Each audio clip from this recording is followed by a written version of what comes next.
Assalamualaikum warahmatullahi wabarakatuh. Perkenalkan, nama saya Dita Norma Aulia, mahasiswa Sarjana Terapan Gizi dan Dietetika Poltekkes Kemenkes Yogyakarta. Kali ini, saya akan membagikan sedikit informasi mengenai isi piringku. Isi piringku merupakan slogan pengganti dari 4 sehat 5 sempurna yang selama ini kita kenal. Untuk lebih jelasnya, mari kita simak video berikut ini. Pada kesempatan kali ini, saya akan berbagi informasi mengenai pengertian isi piringku, tujuan isi piringku, manfaat isi piringku, dan komposisi isi piringku. Menurut Panduan Umum Gizi Seimbang atau PUGS, susunan hidangan harus terdiri dari nasi, lauk, sayur, dan buah-buahan yang secara alamiah sangat tinggi nilainya, yaitu makanan pokok sebagai sumber energi, lauk sebagai sumber protein dan lemak, sayuran dan buah sebagai sumber mineral dan vitamin. Pemerintah melalui Kementerian Kesehatan sudah mengkampanyekan slogan isi piringku sebagai pedoman konsumsi sehari-hari dalam memenuhi gizi seimbang. Slogan isi piringku menggantikan slogan 4 sehat 5 sempurna yang belum bisa mengakomodir pemenuhan kebutuhan gizi seseorang karena sehat dan sempurna saja belum cukup bila tidak ada keseimbangan. Bila pola makan kita seimbang, maka akan terhindar dari masalah gizi seperti kurang gizi, contohnya stunting atau pendek, dan kelebihan gizi atau obesitas, serta terhindar dari bahaya penyakit degeneratif seperti diabetes, hipertensi, dan penyakit degeneratif lainnya.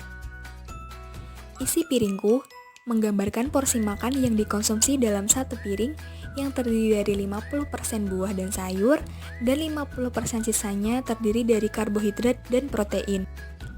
Isi piringku juga menekankan 4 hal penting lainnya, yaitu mencuci tangan sebelum makan, melakukan cukup aktivitas fisik, minum cukup air putih, serta memantau tinggi badan dan berat badan secara rutin. Tujuan dari slogan ini yaitu untuk mengetahui batasan porsi masing-masing bahan pangan yang sebelumnya tidak ada dalam slogan 4 sehat 5 sempurna. Sedangkan manfaatnya adalah agar masyarakat mengetahui pola makan yang sesuai dan dapat mencukupi gizi bagi tubuh. Secara umum, aturan pembagian makanan dalam isi piringku adalah setengah porsi piring makan terdiri dari sayur dan buah-buahan dengan beragam jenis dan warna, sepertiga dari setengah piring berisi lauk pauk, 2/3 dari setengah piring berisi makanan pokok. Meski panduan isi piringku ini dapat diterapkan pada hampir semua kalangan, namun tidak untuk anak-anak di bawah usia 2 tahun, karena mereka membutuhkan asupan nutrisi yang berbeda. Berikut merupakan porsi isi piringku sesuai dengan kelompok umur. Yang pertama, untuk anak usia 6-23 bulan, 35% makanan pokok, 30% protein hewani, 10% kacang-kacangan, dan 25% sayur dan buah. Yang kedua, untuk anak usia 2-5 tahun, 35% terdiri dari lauk pauk, 30% terdiri dari sayur dan buah-buahan, dan 35% terdiri dari makanan pokok. Untuk orang dewasa, porsi isi piringku terdiri dari 1/3 makanan pokok, 1/3 sayuran, 1/6 buah-buahan, dan 1/6 lauk pauk. Nah, kali ini kita akan mengetahui lebih jelas mengenai komposisi isi piringku yang terdiri dari makanan pokok, lauk pauk, serta sayur dan buah. Untuk makanan pokok atau sumber karbohidrat, sebenarnya tidak hanya terbatas pada olahan beras. Kita mengenal selama ini, jika kita belum makan nasi, maka kita menganggap bahwa diri kita belum makan. Padahal, terdapat beberapa bahan pangan penukar nasi sebagai makanan pokok seperti kentang, ubi, jagung, singkong, talas, sagu, produk roti pasta, dan juga mie. Dalam sekali makan, jika kita mengonsumsi nasi, yaitu 150 gram atau sekitar 3 centong. Untuk bahan penukar nasi seperti kentang, dalam sekali makan kita mengonsumsi 300 gram atau sekitar 3 buah sedang. Sedangkan untuk mie kering, dalam sekali makan sekitar 1,5 gelas atau 75 gram. Lauk pauk sebagai sumber protein dan lemak. Protein berperan penting sebagai zat pembangun dan berperan penting untuk pertumbuhan pada anak-anak. Lauk pauk dibagi menjadi dua jenis, yaitu lauk hewani dan lauk nabati. Macam lauk nabati seperti ikan, daging, telur, dan hasil olahnya. Untuk lauk nabati, dalam sekali makan, kita mengonsumsi ikan seberat 75 gram atau sekitar 1 potong sedang. Untuk ayam tanpa kulit, kita mengonsumsi sekitar 80 gram atau 2 potong sedang. Dan untuk telur ayam, sebesar 55 gram atau sekitar 1 butir besar. Sedangkan untuk lauk nabati, kita jumpai ada berupa tahu, tempe, dan produk dari kacang-kacangan lainnya. Untuk tahu, dalam sekali makan kita mengonsumsi seberat 100 gram atau sekitar 1 potong besar, dan untuk tempe 50 gram atau sekitar 2 potong sedang. Sayuran dan buah-buahan mengandung berbagai vitamin dan mineral.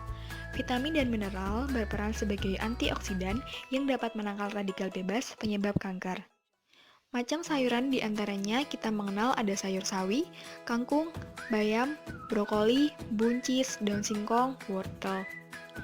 Untuk buah kita mengenal pepaya, jeruk, pisang ambon, apel, dan lain sebagainya. Untuk sayuran, dalam sekali makan, kita mengonsumsi 100 gram sayuran atau sekitar 1 mangkok sedang. Dan untuk buah, misal buah pepaya, kita mengonsumsi 150 gram atau sekitar 2 potong sedang. Untuk jeruk 110 gram atau 2 buah sedang. Dan pisang ambon 50 gram atau sekitar 1 buah kecil. 4 hal penting lainnya dalam isi piringku. Yang pertama, cuci tangan sebelum makan menggunakan sabun dan air mengalir. Yang kedua, minum air putih 8 gelas sehari yang bermanfaat untuk memelihara fungsi ginjal, menghindari dehidrasi, mengurangi resiko kanker kandung kemih, memperlancar pencernaan, perawatan kulit, dan dapat mengontrol kalori. Yang ketiga, aktivitas fisik 30 menit per hari. Manfaat dari aktivitas fisik ini bisa mengendalikan stres, mengurangi kecemasan dan depresi, meningkatkan fleksibilitas, memelihara tulang, otot, dan sendi yang sehat, serta mengurangi resiko penyakit seperti tekanan darah tinggi, diabetes, dan macam penyakit lainnya. Yang keempat, memantau berat badan setiap bulan. Mempertahankan berat badan normal dapat mencegah penyakit tidak menular. Berikut merupakan 6 langkah cuci tangan dengan baik dan benar. Yang pertama, membersihkan telapak tangan.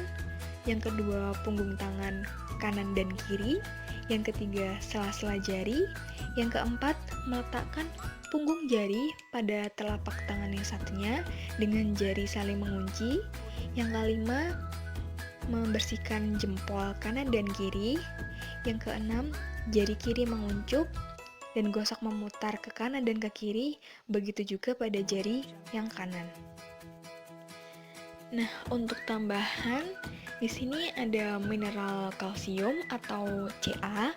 Kalsium merupakan mineral penting yang paling banyak dibutuhkan oleh manusia. Kalsium penting untuk ibu hamil serta janin. Nah, manfaat untuk janin yang pertama untuk menunjang pertumbuhan tulang dan gigi, serta pembentukan jantung, saraf, dan otot. Asupan kalsium bagi bayi diambil dari tulang ibu. Untuk itu, ibu hamil penting untuk mengonsumsi kalsium lebih. Nah, asupan kalsium bagi ibu hamil penambahnya 200 mg di setiap trimester. Nah, kalsium ini bagi ibu hamil tuh mencegah keropos dan osteoporosis karena kalsium ibu hamil diambil oleh janin yang ada di kandungan. Untuk sumber kalsium sendiri ada susu dan olahannya, kuning telur, ikan teri, sayuran dengan warna daun hijau, kacang almond, roti, dan sereal. Sekian pemaparan materi mengenai isi piringku, semoga bermanfaat.